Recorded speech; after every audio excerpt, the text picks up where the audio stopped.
Welcome to the Thin Blue Line Outdoors Podcast.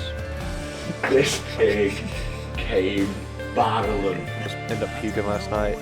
It sucked. Whoa! Ah! We gut it, we wrap it in tinfoil, throw it over the fire. All right, how we doing, guys? Nate with Thin Blue Line Outdoors. This is podcast episode 76. I am here with Kennedy. He is a paramedic here in Central Illinois.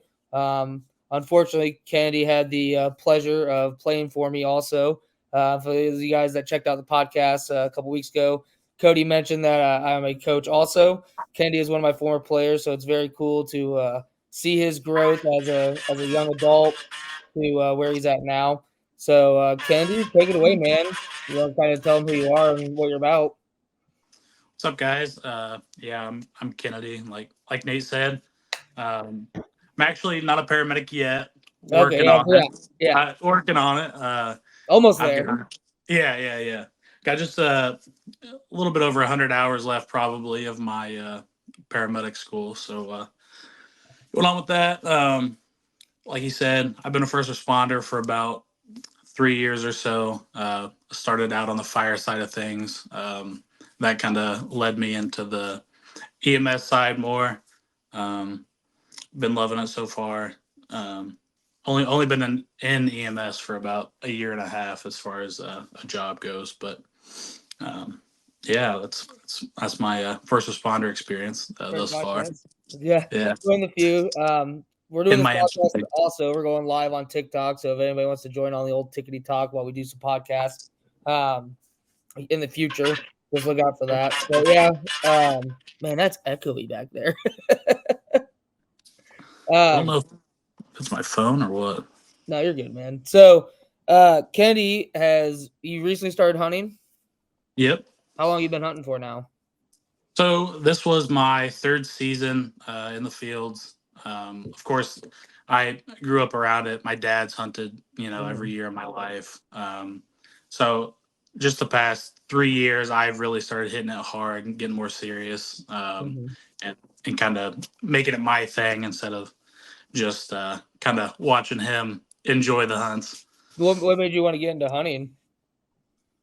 Just seeing the when my dad would put down a buck and seeing all the guys come together and drag it out of the woods and, just kind of like the fellowship that goes along with it, as well as just like the sustainability, hunt for your own food, stuff like that. I'm a big fan. Okay. So, obviously being a paramedic, or soon to be paramedic in your case, I've seen you on plenty of calls. You ride, you do the same thing. It's just you're getting your hours in. So I'm gonna call you a paramedic. That works. So as a paramedic, everything like that, like, have you noticed being in the woods that has helped you kind of de-stress from the job or anything, or kind of talked about that a little bit? Absolutely. So, as most of you guys probably know, being a first responder, it's not easy. It's pretty taxing on just not only while you're on the job, but while you're at home. There's calls that can tug at your heartstrings, or just take up a lot of room in your mind.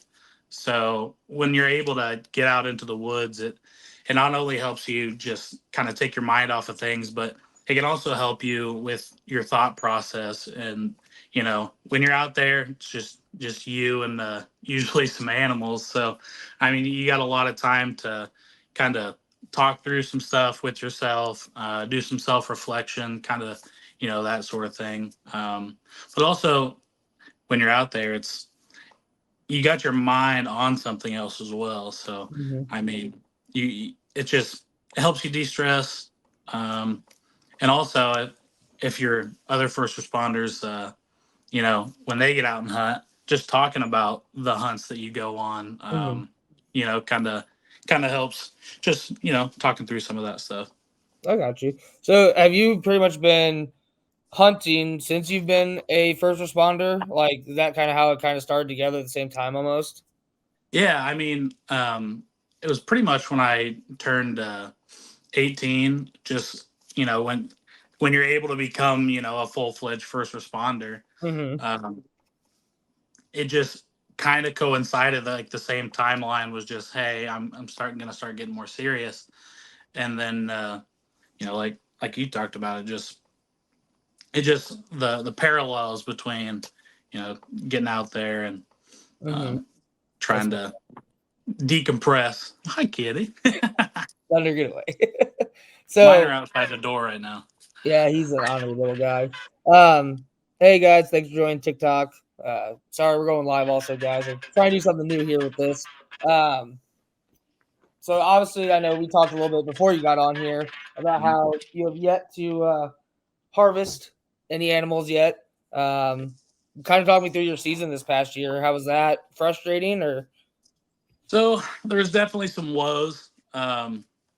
This was the first year that we decided to put out cell cams. Mm-hmm. So at the very beginning of the season, I think we put them out about August, before the season started. Yeah. And we got a lot of great bucks very early on that we were able to put our eyes on. And, it made for an exciting preseason, just, seeing all those bucks. So, of course, going into it, hopes are high. We've got bucks that we've got targets on, What was the biggest buck you had on camera? So we had a couple of 11s, and we had a really big 10 that we were really hunting hard. But with that said, like I said, August we saw those big bucks. September rolls around, it's getting closer. I'm getting the itch. We get through October, not seeing a lot while I'm out there. Yeah. Few does every now and then, a couple of forks. You passed on some forkies? So I did. I passed on a 4-pointer. I mean, he was probably 10 yards from my stand. I mean, he was walking around me at one point. How bad was that heart racing? Yeah, I mean, even bucks like that, you still get that buck fever regardless of how big when you haven't shot anything. Well, absolutely. I'm the same way, man. Like I killed my first doe this year, like my first animal ever, and like I passed on a forky, which Cody called me crazy for doing that, but hell, I saw the forky, I was pumped, and I saw his dad, who's the 8-point. I was like, give me the 8, come here, come to my side. And so like that forky still had my heart going. I was like, oh my gosh, like I want like if that forky would have came back another time. So he came to me like 3 times. 4th time he's done. Like I was going to take him out. It was no question about it. So I understand that 100%. Yeah. It was early on November. I want to say probably the first week of November, right before the rut starting. Mm-hmm. And I get a text from my dad asking if I'd seen the latest pictures on the cell cams. So, of course, I'm thinking, maybe a big buck or something, something crazy rolling in. First picture I see is our giant 10 with probably 6 points left. He'd gotten into some fighting pre-rut and broke pretty much every antler. Like every antler was broken. Some of them were completely missing, and some were just pretty much tattered at that point. So that was a little tough, seeing our big guy go down real early. But luckily, we had a big 11 move in right around that time, so we got to hunt him pretty hard. Mm-hmm. Now, he was a little more elusive during the day. Got a little bit active there towards the middle of November. Mm-hmm. And then we went on this streak of just not having anything. I felt like that was a lot of the area too. Like I know like people on the team here, like the rut was awful for almost anybody here in the Central Illinois. Yeah. Like it was so just like no activity at all. Like the month of October was great. Like there was a lot of deer moving. Absolutely. Like a lot of people were like excited because like it's almost rut time. And like really outside of that first 2-3 days of the rut, it was pretty much like aggravating because there was no movement at all. They were moving only at night almost, it felt like. They were all bedding. Yeah. Like there was no deer moving at all during the day. Early morning, right at money time at night, like there was nothing. And so like it was so I feel that pain, man. Like it was so aggravating. And I took, Cody and I both took 2 weeks off of work, like for the Yeah. rut, and like it was 2 weeks wasted, pretty much. Like I shouldn't say wasted because like we had fun going into the woods and stuff like that. But it was just it was a different frustration than like work or anything like that. It was like I don't even get a shot. Like if I miss, I miss. That's what I would say. Like if I miss, I miss. That's on me. Like give me a shot. And like I didn't get a chance to get a shot during the rut, and that was so frustrating. Yeah. That's we dried up, right there, middle of November. I got out about, I want to say it was around like the 13th, 14th of November. Mhm. The 11 we had on, I was hunting, we call it the highway stand. Okay. So I was hunting the highway stand, and it was about 5:45 when I got up there. Still moon was out still. Get a notification on my phone. It's from our cams. Probably 70 yards away at one of our other stands was the 11 pointer Mm-hmm. headed towards the stand that I'm sitting in. Mm-hmm. So I'm just chomping at the bit, waiting for light to come, thinking he's gonna come, sneaking by. Have no idea where he ended up. Never even moved towards you or nothing. never even saw a lick of him. That's brutal. Yeah. So, like your shifts, they're 24 on, 48 off, right? True. Yep. So how does that kind of work with hunting? So the early morning hunts when you're coming off a shift are non-existent. Yeah. So most of the time, get off at 8. I got to drive probably 45 minutes roughly, between going home, getting dressed, and then going to our property. So at the earliest, I usually can get out about 10 o'clock. Mm-hmm. Of course, on the second day off, I'm hitting those days hard, getting up early, staying there. But for the most part, the one early morning hunt and then, midday afternoon hunt is pretty much the only way that I can get into the field, basically. Mm-hmm. So has your dad been able to help you out a lot during the season, stuff like that? Of course, yeah. I mean, he's who I've pretty much gotten all of my knowledge and passion from this. I mean, obviously he's been hunting for 40 years or forever. Too old. So he's really passed that on to me and my siblings, and just hearing him talk about how deer move and the habitat stuff that he does. It's really cool to kind of do like deep dives into all that with him. I got you. So have you only hunted deer then? Have you ever done any turkey hunts or anything like that? So I have not turkey hunted. I did get to do a little bit of waterfowl hunting this year. This was my first year hunting geese, ducks, anything. I've got a friend who they have some duck blinds that we get to go out to. Didn't have too much success. I only went a handful of times. I really enjoyed it. I would love to get into it more. But we only saw probably half a dozen geese and probably a couple dozen ducks. Didn't get a whole lot of opportunities to shoot at them. It was pretty packed out where we were. So it didn't have much success there. I didn't put down anything this year, but it's still fun to get out there. Oh yeah, I mean absolutely, and it's different too than being at a deer stand. Like hell, I could eat in a duck blind. I could be as loud as I want to be when I'm in a duck blind. Like I could do those things. And like a deer stand, you have to be like a church mice, be like real quiet, can't do anything like that. So it's a different version of hunting. Yeah, I had a lot of fun doing it. I mean, like you said, you can make breakfast in the duck blind and and just eat and snack and actually converse with people. So and the fact that you can be out there with 3-4 other guys, just chumming it up while you're Oh, out there getting shots in. So, have you thought about going turkey hunting at all? so thought about turkey hunting. Our property, for some reason, we've had a dry spell of turkeys. I mean, there for a while. My dad obviously put down quite a few turkeys, but we've really just not had the population. We have several bobcats on the property. I think that kind of helps decrease the number of turkeys on there. So Have you? Go ahead. good.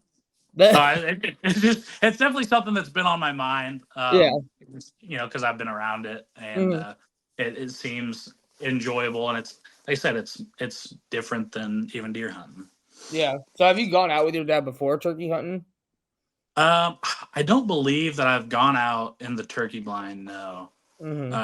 I used to sit with him, and we have like a skybox for deer hunting. I used to sit with him in that every once in a while. But as far as turkey hunting goes, haven't done a whole lot with that. I got you. So obviously, you've gone through deer, waterfowl, and then hopefully turkey this spring, honestly. Like I think you'd enjoy turkey hunting. I haven't gotten a turkey myself yet. I'm not shotgunning. I'm not turkey shooting. I'm gonna shoot my dog. As a cop, like I shoot enough guns as it is, like at the range and stuff like that. So Cody argues with me all the time about it. He's like, "You're an idiot. Like you need to go with a gun." And I'm like, "Nah, let's go with the bow. Like I'd much rather go with a bow than go with a shotgun." Thanks, Jesse. Gobble gobble. But like, I don't know. I think you'd enjoy it, and like, I'm really hoping like either this spring you get your first animal down, or going into the fall. Like, what's your prep work like throughout like the late spring, early summer, getting ready for deer season? What do you guys do for your land? So this year we are putting up a couple new stands. Well, I guess we're modifying some of our old stands. A lot of them are set up for just one person. We'd like to do a lot more buddy hunting, so we can get buddy stands. We love to film. Dad films all of his hunts. We film everything while we're out there. But it also would be nice to have somebody out there to film for you, so you don't have to, worry about all of that sort of thing. So this brings up to a great question, because if you watched not last week's, but the week before's podcast with Steve, he's been a hunter for 30, 40 years, and he's been around since Moses was alive, but that's beside the point. He has said it's very difficult for him to remember to turn the camera on and like get all that stuff because he's not used to doing it. Someone who's just started hunting, like myself and you, do you find it easier to self-film than say like your dad might or someone older, because that's how you learned? So, he's been filming ever since I was alive. Okay. So, he basically has, again, given me the, some pointers and stuff like that. But I do find it fairly easy. I've gotten a couple bucks, within shooting range over the past couple of years. And I've been able to at least remember to hit the recording and get it, set up in a shooting lane or, stuff like that. But I do feel like it's been a fairly simple job up until this point. Now, do you just bow hunt, or do you shotgun hunt also? So I only bow hunt for deer, at least. Yeah. Yeah. Why is that? I don't know.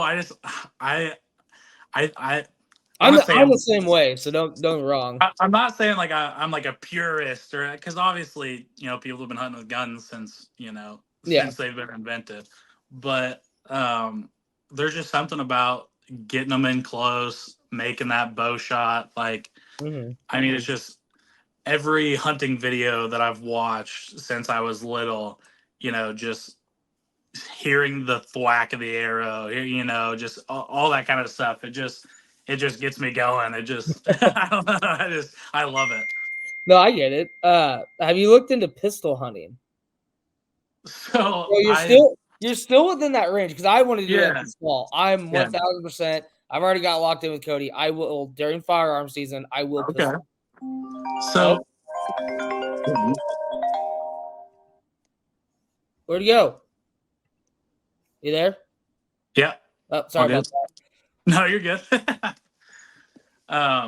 I've seen pistol hunting. Like I'm a big YouTube guy. I love watching YouTube videos. Yeah. Watched quite a few pistol hunting videos. Mm-hmm. It's very interesting.